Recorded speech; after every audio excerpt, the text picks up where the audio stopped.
Hola hermanos, ¿cómo están? Muy buenas tardes. El Señor les guarde, les bendiga. El Señor esté con ustedes en estos momentos, en este tiempo. Y bueno, nos reúne una lección más, nos reúne una semana más, nos reúne un día más también de poder analizar, de poder aprender, de poder escudriñar, de poder reflexionar acerca de la palabra, acerca de este Evangelio de Marcos, ¿cierto? Que es apasionado, lleno de acción y donde lo más importante, donde muestra a Jesús, ¿cierto? Muestra a nuestro Señor Jesús en toda su plenitud, dándola toda su cabalidad, toda su autoridad, todo su poder, ¿cierto? Y toda esa bendición para esas personas que estaban sedientas y necesitadas, ¿cierto? De un ser como era Jesucristo, como es Jesucristo y como siempre va a ser Jesucristo, ¿cierto? Eh, y así, pues, hermanos, hemos ya avanzado a poquitito, ya terminamos el capítulo 7, ahora vamos al 8 y vamos a leerlo, ¿cierto? Para que usted pueda tenerlos a mano y ya abierto la, la Biblia, el capítulo 8, ¿cierto? Con su Nuevo Testamento también. Y vamos a orar antes de entrar, ¿cierto? A leer. Invito y que podamos inclinar nuestros rostros y unirnos en oración. Antes quiero saludar a nuestros hermanos que están ahí siempre pendientes, nuestros hermanos de Oyilco, nuestros hermanos de La Abranza y donde quiera que estén también, ¿cierto? Yo a veces digo a nuestros hermanos que son como los que más recuerdo, pero hay hermanos de todo lugar, ¿cierto? Toda eh, congregación, en todas partes, también las familias, los seres amados, seres queridos, también puedan tener esta posibilidad de escuchar palabras. Maravilloso es llegar el momento en que a veces no vamos a poder, no vamos a poder, pero el Señor es bueno y en toda su bondad permite esto, permite que nosotros nos demos el tiempo de escuchar, ¿cierto? A veces lo tomamos tan así que prendemos la radio o tenemos tanta facilidad para hacer las cosas, pero va a llegar el tiempo, los momentos en que nos va a costar, nos va a dificultar, ¿cierto? E incluso nos va a significar eh, muchas cosas por ser o decir que somos cristianos. Muchas cosas de nuestra vida vendrán, ¿cierto? Las persecuciones y todo eso. Entonces ya no va a ser tan fácil, así que hay que tomar en serio todo esto, el peso y maravilloso el Señor. Ya, oremos. Padre, gracias Señor, lleno de tu amor y tu gracia para con nosotros. Bendito eres Señor y en todo tiempo y en todo lugar, Señor, tú muestras tu gran poder, tu gran autoridad, tu plenitud, Señor. Gracias, bendito Señor, porque permites que podamos reunirnos junto a nuestros hermanos, en donde quieres que ellos estén, Señor. Pueden estar en sus casitas, en sus hogares, ahí, Señor, no sé, meditando, están ahí acompañados, no lo sabemos, están en familia. Yo lo creo que sí, Señor. Y que este tiempo nos sirva, Señor, para todo esto que nos quieres transmitir. Quizás no teníamos, no habíamos puesto el tiempo, no nos habíamos dedicado. Quizás no habíamos puesto la atención, Señor, a lo que tú querías decir. Y este es el momento. No podemos decir después ni tener excusas, Señor, para decir que no hemos escuchado, no hemos aprendido o nadie nos dijo nada. Señor, tú has movido todo lo necesario para que tu pueblo y el mundo entero pueda saber que hay un Cristo vivo. Gracias, Padre, en el nombre de Jesús. Amén y amén. Bien, hermanos, vamos a ir a la palabra, vamos a ir a la Biblia. ¿Ya? Vamos a leer. Les invito entonces que podamos ir versículo a versículo. Dice, en aquellos días como había una gran multitud y no tenían qué comer, Jesús llamó a sus discípulos y les dijo, tengo compasión de la gente porque ya hace 3 días que están conmigo y no tienen qué comer. Y si los enviaren ayuno a sus casas se desmayarán en el camino, pues algunos de ellos han venido de lejos. Sus discípulos le respondieron, ¿de dónde podrá alguien saciar de pan a estos aquí en el desierto? Él les preguntó, ¿cuántos panes tenéis? Dijeron, 7. Entonces mandó a la multitud que se recostase en la tierra y tomando los 7 panes, habiendo dado gracias, los partió y dio a sus discípulos para que los pusiesen delante y les pusieron delante de la multitud. Tendrán también unos pocos pececillos, tenían también unos pocos pececillos y les bendijo y mandó que también les pusiesen delante y comieron y se saciaron y recogieron de los pedazos que habían sobrado 7 canastas. Eran los que comieron como 4.000 y los despidió. y luego entrando en la barca con sus discípulos vino a la región de Dalmanuta. Vinieron entonces los fariseos y comenzaron a discutir con él, pidiéndole señal del cielo para tentarle. Y gimiendo en su espíritu dijo, ¿por qué se pide esta señal, por qué pide señal esta generación? De cierto os digo que no se dará señal a esta generación. Y dejándolos volvió a entrar en la barca y se fue a la otra ribera. Habían olvidado de traer pan, y no tenían sino un pan consigo en la barca. Y él les mandó diciendo, mirad, guardaos de la levadura de los fariseos y de la levadura de Herodes. Y discutían entre sí diciendo, ¿es porque no trajimos pan?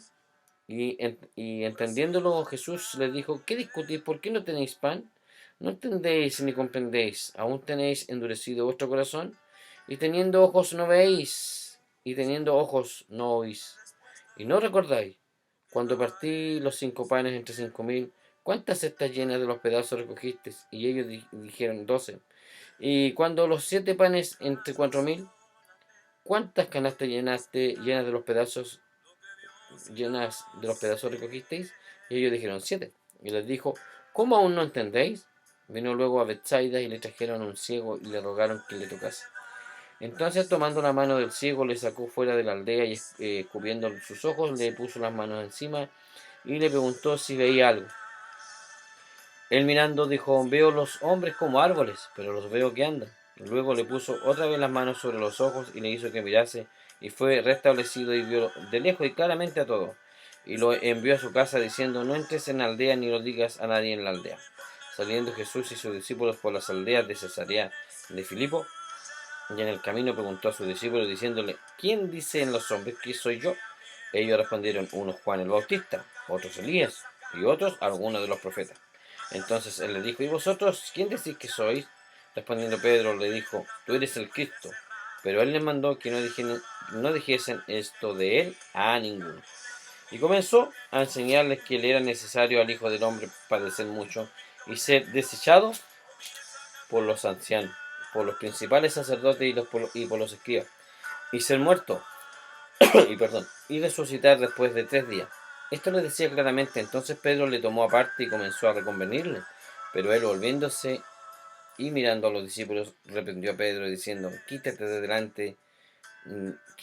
delante de mí, Satanás, porque no pones la mira en las cosas de Dios, sino en las de los hombres. Y llamando a la gente y a sus discípulos les dijo, si alguno quiere venir en pos de mí, niéguese a sí mismo y tome su cruz y sígame.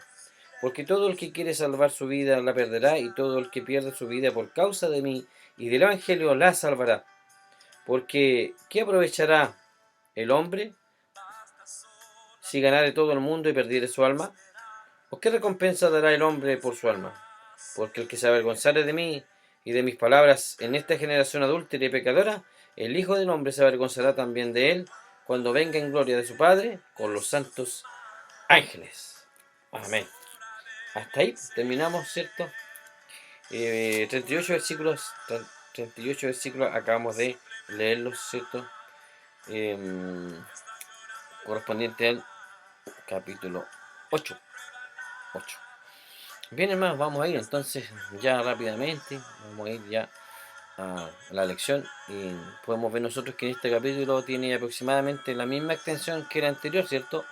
Y continúa desarrollando el tema del Evangelio de Marcos con su énfasis sobre la acción, como puede verse por las siguientes actividades. Pues Jesús alimentó a 4000 personas, ¿cierto?, en las costas de Decápolis, como leíamos. Los fariseos pidieron una señal en Dalmanuta. Los amigos de un ciego le pidieron que tocase sus ojos en Bethsaida, ¿cierto? Y Pedro expresó su confesión de fe en Cesarea de Filipo. En fin, lo que hizo Jesús era importante para los romanos y lo es para nosotros en la actualidad. ¿Puede el Señor entonces, el Señor Jesús, salvar hasta lo sumo, hasta el grado supremo? ¿Puede llevar a cabo su misión? Él es el siervo del Señor y nosotros hemos comprobado que puede hacerlo. Y en este capítulo encontramos que el Señor se desplazó activamente por varios lugares, y en aquellas épocas no había precisamente buenos caminos o vías de comunicación, y aquella tierra no era geográficamente extensa, pero caminando a la velocidad normal, sus dimensiones son bastante grandes, ¿cierto? Y nosotros podemos imaginarnos cuánto le hubiese costado en esa situación a una persona como nosotros el caminar y desplazarnos, ¿cierto? Cómo era de esforzado, cómo era de trabajoso el poder caminar y el poder recorrer las aldeas, el recorrer los pueblos como lo hizo Jesús. ¿Mm? Y podemos nosotros decir que algunas de las personas, mire, como habíamos leído bien, eh, a veces se confunden un poco con el milagro de los 5.000, ¿se acuerdan? Y creen que es lo mismo, ¿ya? Esta alimentación que hizo a 4.000 es la misma de los 5.000, que 5 panes y 2 peces, y aquí no es así. Entonces, son dos milagros distintos. Cuando un crítico lee que este hecho, sigue su norma habitual de librar a la Biblia de todo elemento sobrenatural. Su explicación de este milagro, por ejemplo, es que fue incluido después de la alimentación de los 5.000. ¿Para qué? Para reforzar la afirmación de los apóstoles de que Jesús era un hacedor de milagros. Y evidentemente, si esa explicación fuese cierta, el segundo milagro habría sido mayor que el primero. Entonces, cuando el ser humano crea alguna vez una teoría o suele exagerar, y por cierto comparamos el segundo milagro con el primero, la tendencia de las cifras se caracteriza por la moderación, porque los dos milagros de alimentar a las multitudes son notablemente similares en varias de sus características. Los alimentados son miles de personas, ¿cierto? Una vez 5.000, la otra 4.000. Pero ¿qué pasa? Que hay diferencias que se pueden resumir en 7 puntos, ¿ya? Y en el primer caso, en la multitud había estado con el Señor un día, y en el segundo habían estado 3 días. En la primera ocasión se les dijo a los discípulos que fuesen y viniesen y viesen, qué provisiones había disponibles, mientras que en la segunda ellos ya tenían esta información antes de que se les preguntase al respecto, ¿cierto? Cuando leíamos, nos dábamos cuenta que ellos sabían cuántos panes y cuántos pececillos habían. Cuando los 5.000 fueron alimentados, habían 5 panes y 2 peces, lo habíamos dicho, mientras que para los 4.000, 7 panes y unos peces, ¿cierto? Y la primera vez que ocurrió fue de cerca de la Pascua, y a la multitud se les dijo que se recostasen por un grupo sobre la hierba verde, mientras que ahora, si usted se dio cuenta, decía que había que sentarse ¿dónde? En la tierra. Le dice que se sentaran, recostasen en la tierra. Y en el primer caso el relato nos cuenta que el Señor tomó los 5 panes y los bendijo, mientras que en el segundo vemos que dio gracias primero por los 7 panes y después bendijo los peces. Y el número 6 podemos ver nosotros que después de la alimentación de los 5.000 sobraron 12 cestas de panes, ¿cierto? Mientras que después de la alimentación de los 4 sobraron 7 cestas. Entonces es evidente el número de personas alimentadas que en las dos ocasiones fue distinto. Entonces parece que aquí hay un marcado contraste entre ambos eventos y que se encuentra en el momento en que Jesús alimentó a las multitudes. La alimentación, por ejemplo, de los 5.000 tuvo lugar al final del primer día. Jesús le había estado enseñando, pero de acuerdo con el Evangelio de Juan, a continuación de la alimentación de los 5.000, Jesús pronunció su discurso sobre el pan de vida. ¿Recuerdan? Y es importante entonces el discurso. Y fue algo así como un discurso de sobremesa, se puede decir. Y en la alimentación de los 4.000, la multitud había estado con Jesús por 3 días, escuchando qué dice su enseñanza, y la comida física siguió posterior a la enseñanza. En otras palabras, la multitud no había venido a reunirse para comer, sino para escuchar las enseñanzas de Jesús. Esto es profundo, esto es maravilloso, esta aclaración y este énfasis. Pues el Señor ya sabía que esta multitud necesitaba alimentarse. Pero, ¿qué cosa era lo primero? La prioridad era alimentarse de la palabra. Y después satisfacer las necesidades físicas. El Señor entonces tiene el control y el dominio de todo. El Señor lo sabe todo. Y al comenzar podemos observar la frase que decía que en aquellos días, entonces sitúa este acontecimiento durante los días de la visita de Jesús a Decápolis. Y aquí evidentemente la multitud había seguido a Jesús a un lugar desierto, que era apropiado para enseñar. Entonces, pero no era fácil llegar ahí para conseguir, sobre todo, provisiones. Y tomemos nota de que se habla de una gran multitud. Los versículos del 1 al 6 dice que en aquellos días, cuando de nuevo había una gran multitud que no tenía qué comer, Jesús llamó a sus discípulos y les dijo: tengo compasión de la multitud porque ya hace tres días que están conmigo y no tienen qué comer. Y si los despido sin comer a sus casas, desfallecerán en el camino, pues algunos de ellos han venido desde lejos, ¿cierto? Entonces sus discípulos le respondieron: ¿dónde podrá alguien encontrar lo suficiente para saciar de pan a estos que aquí en el desierto? Es una pregunta. Y él les preguntó, ¿cuántos panes tenéis? Y ellos respondieron 7, ¿cierto? Entonces mandó a la multitud que se recostase en el suelo, dice, y tomando los 7 panes después de dar gracias, los partió y los iba dando a sus discípulos para que los pusiesen delante de la gente, y ellos se sirvieron a la multitud. Ellos atendían a la multitud. Y aquí hay un detalle interesante de resaltar, destacar o considerar, y es que parece que los discípulos, mire, se hubiesen olvidado la vez que Jesús alimentó a los 5.000. Y este acontecimiento hace que nos podamos detener un momento para meditar. Muchos de nosotros hemos tenido la misma clase de experiencia, ¿cierto? Dios ha actuado en su gracia, en su misericordia, haciendo algo bueno a nuestro favor. Y nos olvidamos de ello cuando surge otra situación semejante. ¿No le parece a usted algo similar a nosotros? ¿Similar? ¿Parecido? Señor ha obrado y de tantas formas, ¿cierto? Y, y muchas veces, pero cuando viene otra situación a nosotros parecería que nos olvidáramos de que el Señor siempre está actuando, y siempre que le estamos pidiendo, el Señor siempre está respondiendo.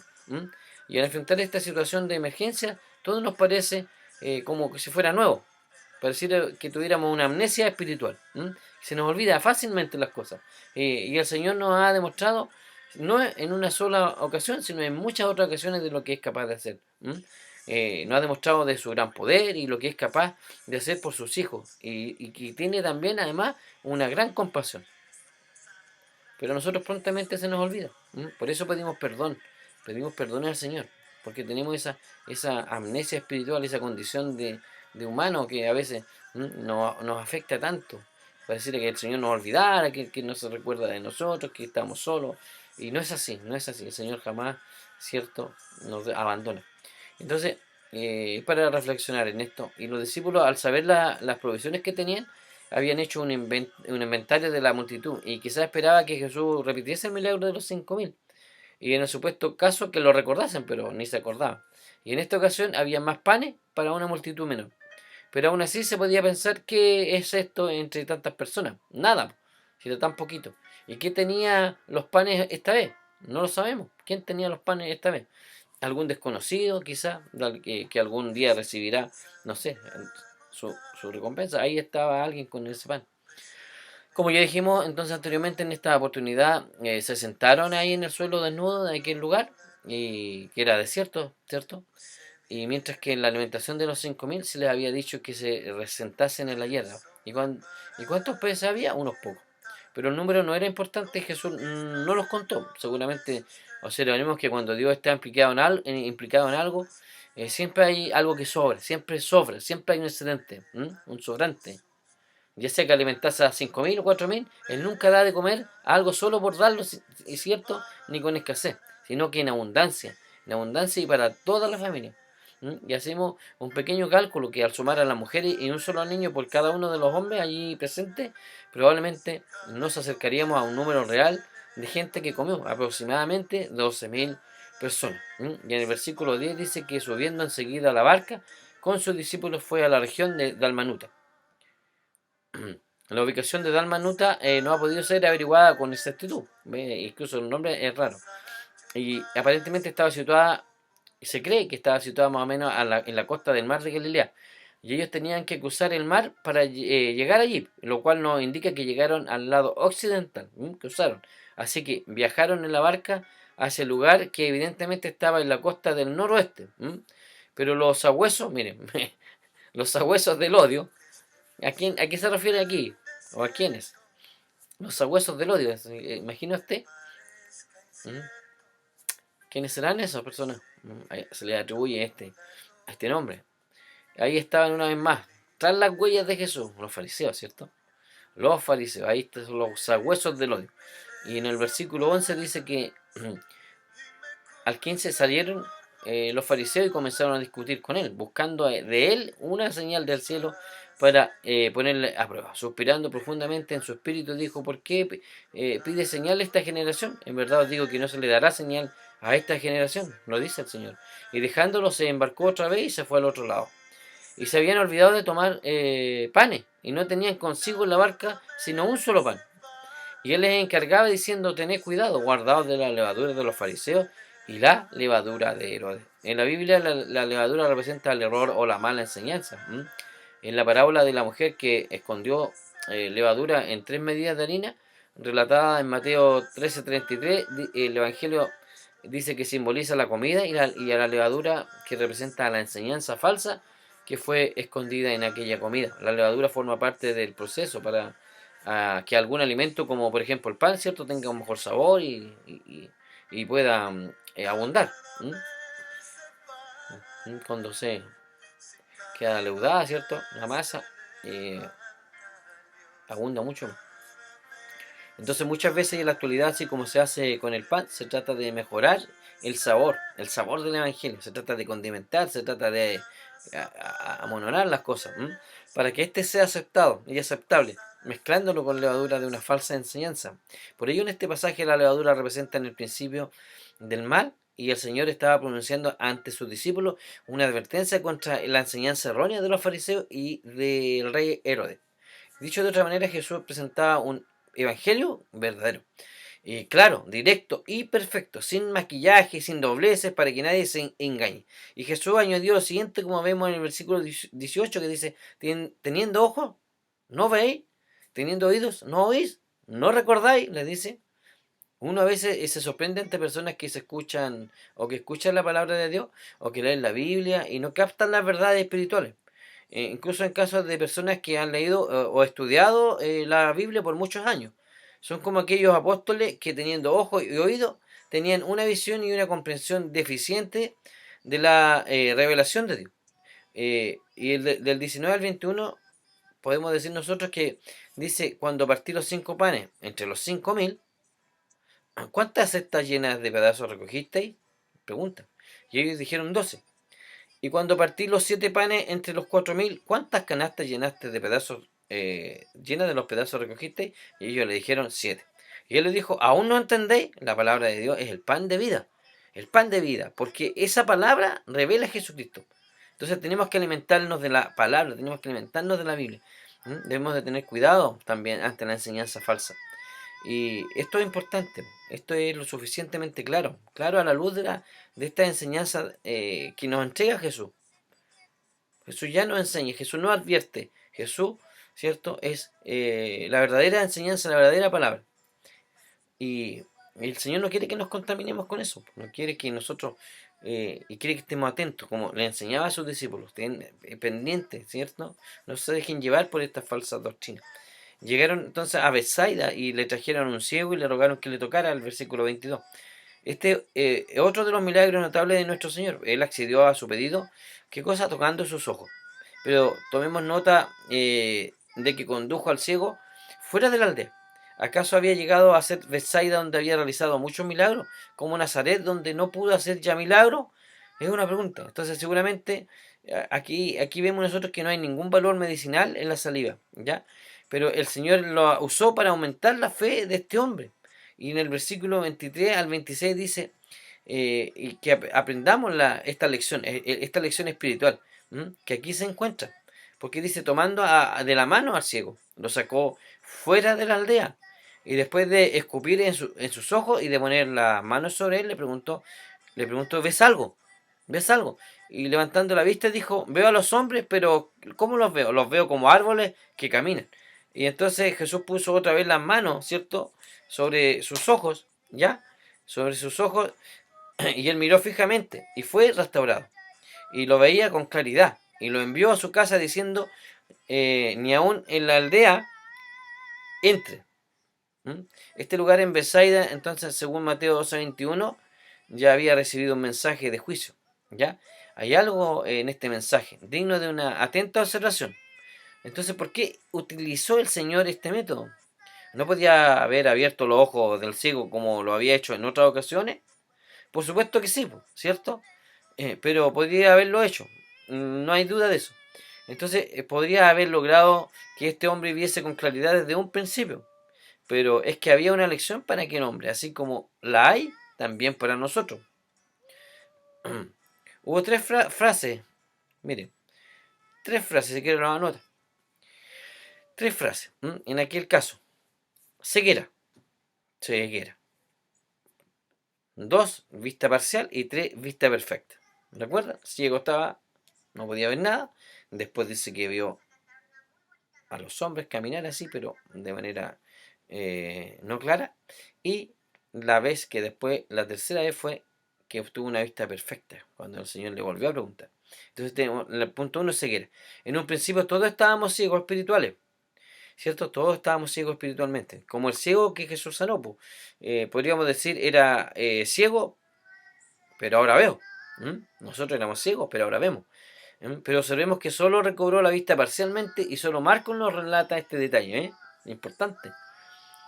Vista parcial, dijimos.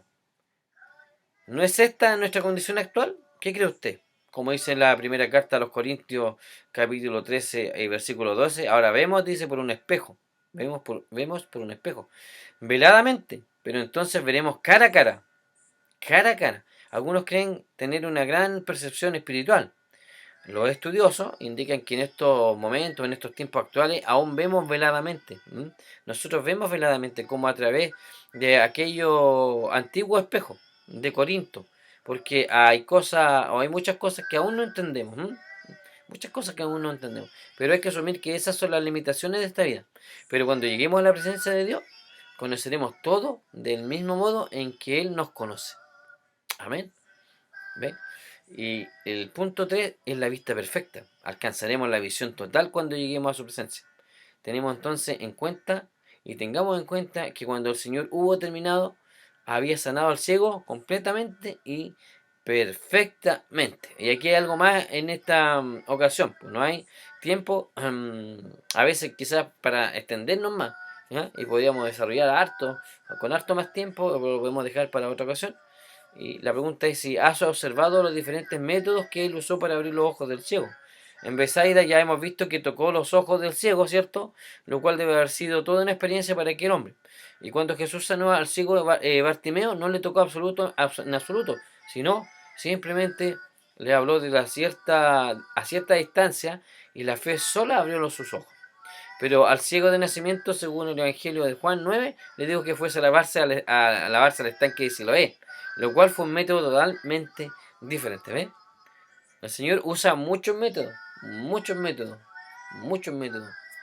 Así que atento ahí, distintas formas, distintos métodos. ¿Para qué? Para mostrarnos, ¿cierto? Mostrarnos qué cosa, la verdad, mostrarnos, ¿cierto? Él en su plenitud y en el Evangelio, la palabra, ¿cierto? Y mostrarnos cómo el Señor es el que obra y cómo el Señor es el que hace milagros en nuestras vidas. No se le olvide. Ahí está el Señor siempre, siempre, siempre, siempre, siempre, ¿cierto? De distintas maneras llamándonos a nosotros, ¿cierto? La atención y haciendo milagros en nuestras vidas. Entonces, el versículo 27 dice, salió Jesús con sus discípulos a la aldea de Cesarea de Filipo, y en el camino preguntó a sus discípulos diciéndoles, ¿quién dicen los hombres que soy yo? El asunto importante en aquella ocasión era la pregunta, ¿quién es Jesús? Él quería saber la opinión que las personas tenían de él. Esta pregunta nos desafía hoy día con la realidad de lo que verdaderamente es importante, y es estar unido a él y disfrutar de una correcta relación con Jesucristo. Entonces, si usted pudiera conseguirse, por ejemplo, un mapa de esa época, podemos nosotros comprobar que había tres Cesarea, ¿ya? Cesarea de Filipo, estaba situado al norte del mar de Galilea. Entonces esa era una. Y el Señor Jesús estaba en la zona norte, en una situación geográfica desde la cual iba a emprender su viaje directamente hacia Jerusalén y también a la cruz. Entonces podemos recordar que Jesús le dijo a sus discípulos, ¿quién dicen los hombres o la gente que soy yo? Y veamos la respuesta de la gente. La gente que decía, versículos 28 y 29. Y le respondieron diciendo, unos dicen que eres Juan el Bautista, otros dicen que eres Elías, pero otro, uno de los profetas. Y él les preguntó de nuevo, pero vosotros, ¿quién decís que soy yo? Respondiendo Pedro, ¿cierto? Que siempre se adelantaba, le dijo, tú eres el Cristo. Está claro entonces que había mucha confusión con respecto a la persona de Jesús. Y todas las opiniones eran elevadas, pero insuficientes, considerando quién era verdaderamente él. Para los discípulos fue como un examen final después de la primera fase del ministerio de Jesús, ¿cierto? Y hacerle esta pregunta. ¿Por qué? Porque ya más o menos dice que se encontraba, miren, estaba casi a los 6 meses de ir a la cruz a morir, cuando hizo más o menos esta pregunta. Y esto era lo mejor que Simón Pedro había respondido. Este era lo mejor que había respondido Pedro, ¿cierto? En todo este tiempo. En todo ese tiempo era lo que mejor había dicho Pedro. En esta ocasión habló en el nombre del grupo. Este Evangelio de Marcos registró solo una parte de su confesión. Cristo no es su nombre, Jesús era su nombre. Cristo en el idioma hebreo correspondía a Mesías, que significa el ungido. Y este título contiene todo el rico significado del Antiguo Testamento, del que es una parte, pero una parte con plenitud. Y pueden compararse, por ejemplo, los siguientes pasajes que están, si usted los quiere anotar, que están en Miqueas 5.2, Isaías 7.14, el Salmo 2.2, el Salmo 45, versículos 6 y 7, y Malaquías 3.1. Estos son unas pocas citas de entre muchas del Antiguo Testamento, porque el mensaje que sonaba de los tiempos más antiguos de la historia bíblica es que Jesucristo había venido para revelar a Dios. Y además les dijo, como vemos en el versículo 30, y les advirtió severamente que no hablaran de él a nadie. ¿Y por qué esta extraña advertencia? Porque ellos deberían esperar hasta que la historia del Evangelio estuviese completa. Y el versículo 31 comenzó a enseñarles que el Hijo del Hombre debía de padecer, ¿cierto? Muchas cosas, y ser rechazado por los ancianos principales, sacerdotes y los escribas. Eso estaba anunciado. Y ser muerto y después de 3 días resucitar. El Señor todo lo tenía tan claro, ¿cierto? Lo tenía estrictamente planificado y tenía que cumplirse así. Entonces Jesús no reveló su persona aparte de su obra de redención, porque la salvación depende de quién es Él y de lo que Él hizo. Y la fase final de la preparación de los discípulos comenzaba en aquel momento. Y fue en ese lugar, en Cesarea de Filipo, donde le reveló su cruz, por primera vez. Y veamos la primera reacción en el versículo 32, y les decía estas palabras claramente, y Pedro le llevó aparte y comenzó a reprenderlo. Incluso en aquel momento ellos no estaban preparados para recibir esta revelación. Y esto fue lo peor, miren. Había hecho recién lo mejor que él había dicho era que Jesús era el Cristo, ¿cierto?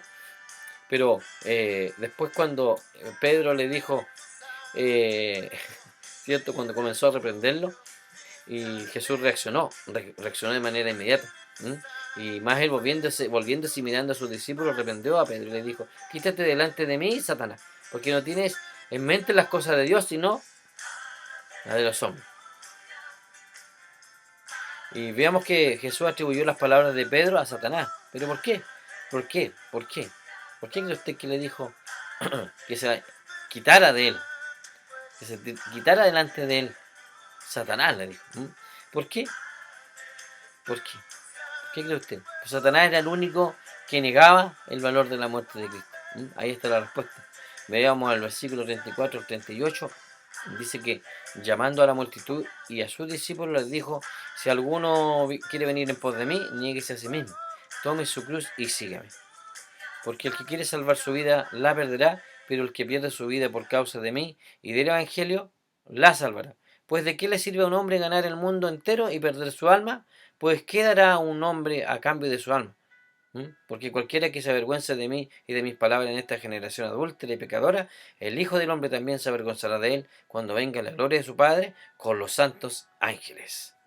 Entonces hay que aclarar que el Señor no reveló su persona separadamente de su obra de redención.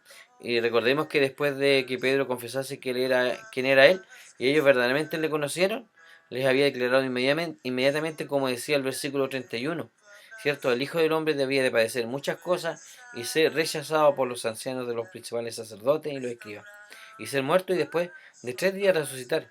Y entonces pronunció las palabras que acabamos de leer, en las que no estaba poniendo una condición para la salvación, sino que estaba exponiendo la posición de testimonio de aquellos que serían salvos. De esto estaba hablando Jesús, y terminó con una advertencia dirigida a quienes se avergonzasen de él. ¿Qué clase de cristiano entonces es la pregunta? ¿Qué clase de cristiano? ¿Qué clase de cristiano soy yo? ¿Qué clase de cristiano soy yo? ¿Qué clase de cristiano eres tú? ¿Eres alguien que le reconoce y que le sirve y que procura darle gloria? ¿Eres quien procura darle gloria, honor aquí en la tierra? ¿Qué clase de cristianos somos nosotros? Esta es una una respuesta que solamente podemos hacer individualmente. Individualmente podemos responder esta pregunta. Bien, hermano, se me ha ido apagando la luz ya. La vela. Se me ha ido apagando, consumiendo la vela. Estaba con luz natural, pero hay que recurrir a la luz artificial, ¿cierto? Ya, me dan un segundo.